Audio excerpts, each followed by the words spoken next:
Shalom, shalom, Follown Yahshua. Welcome again to the Rock. You better know somebody. For any people who have been on this channel for any amount of time, you know I am not a big fan of, the bug out ideology.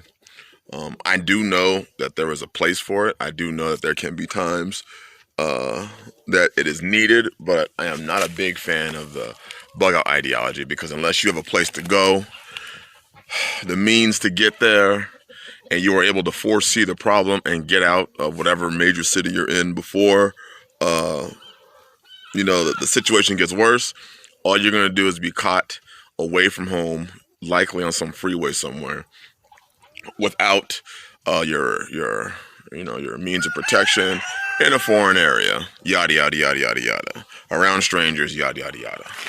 So I am not a big fan of the bug out plan, the bug out, but I do know it's needed.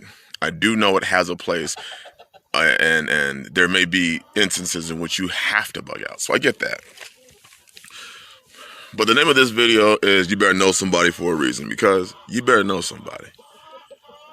In the times that we're in, and let me preface this with, this video is majoritively for men, because I know that for females, for women, usually they're going to wait until it's too late. I also know it can be sometimes very nerve-wracking trying to get to know people as a female in the times that we're in. There's a lot of sick people out there. So, yes, you do have to be very careful. But I know also that a lot of women, sisters, I'm talking about the faith, for the most part, a lot of women are just not going to move. A lot of sisters are not just going to move until the last minute.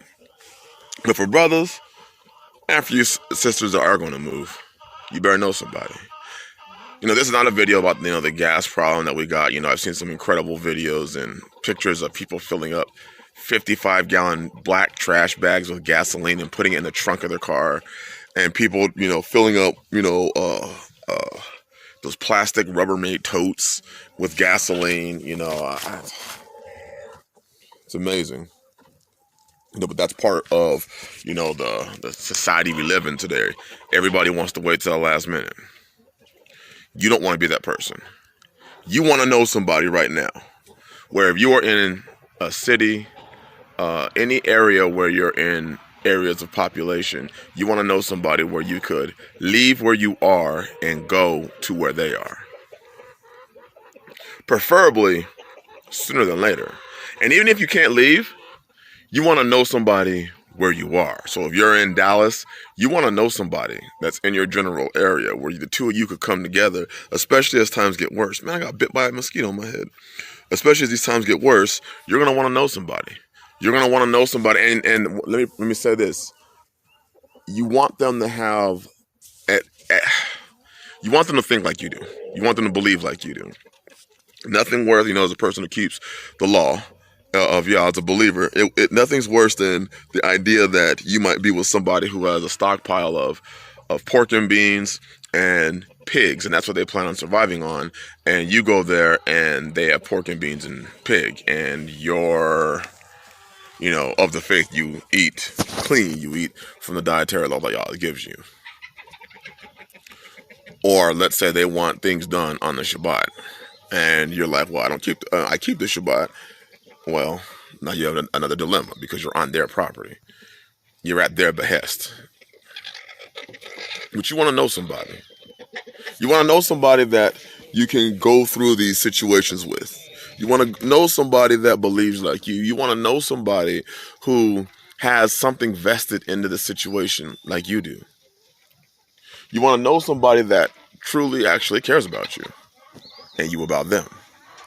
Because as these times erode, and as we see the erosion of a society, the erosion of a monetary policy, the erosion of morals, the erosion of ethics, the erosion of food supplies, the erosion of just regular supplies. As you see these erosions, people become more and more desperate, and they get more and more sick. And they're willing to do whatever it takes to feed them and their families. And if that means victimize you, then so be it.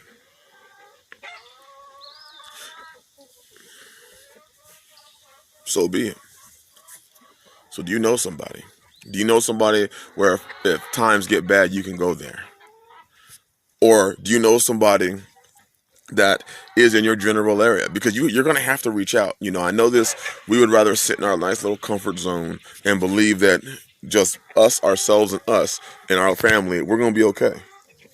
And yes, some people may actually make it through with that sort of lifestyle, that way of thinking.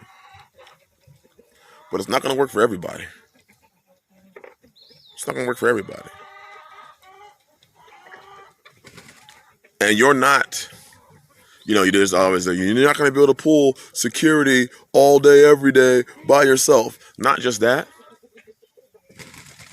but you're just going to simply be exhausted doing your normal daily stuff. You're going to want to know somebody. You're going to want to know somebody that you can go through these times with, that believes like you, that you can pray with, that you can have a study with. You're not going to want to try to endure these times alone. The Bible says two is better than one, because there's a great reward for their labor. If one falls down, the other one is there to pick them up. If one is knocked down, if one is attacked, there's another person there that's got your back. Then it ends in Ecclesiastes. It ends that section and says, "And a threefold cord is not easily broken." We're really going to have to get out of our comfort zones, and we're going to have to reach out to people. And I know you want to be careful how you do that. You want to be extremely careful with how you reach out to people. But you have to get out of this mindset that you can just sit where you are and things are going to be okay by yourself. I'm not talking about join, some major group. I'm not talking about that, because you're likely, in many of those situations, you'll likely be a servant, which for some of you, hey, that may work. But do you know somebody? And have you talked with them? If it's, hey, I know a brother and I'm just gonna, I'm gonna go to his land. Have y'all talked about that? Have you put in work for the infrastructure on his property? Have you put in work, or do you plan on just showing up and eating from his gardens and eating his food storage? Do you have a place actually put up on his property where you have food and provisions already stored there? I mean, you can build an 8x8, 8x12 little cabin and put food provisions in there, put protection, put up water catchment, put some tools in there. You could have a wood stove in there. You could have a stack of wood already cut up next to your place. You can have an infrastructure, an outdoor shower. You can have an infrastructure set up. One of the biggest problems today is that people don't know nobody. They don't want to know nobody. And we're all going to be Chuck Norris and John Rambo and make it through these situations by ourselves. Better know somebody. Because trying to get to know somebody when these situations hit, it's too late. It's too late. You're likely to be taken advantage of. And if you're a sister, the reality of it is that when it comes to bad times, people are going to look for the easiest victims. And even if you are proficient and you believe that you are well trained, if you're a single sister out there, people are still going to have the perception that you're the weak one. So even if you're well trained and you're able to fend off one attacker one day and another attacker the next day and another attacker the next day and another attacker the next day, eventually you're going to get got. Eventually, you're going to get got, because people are going to have that perception that's the single one. She's the one who's single.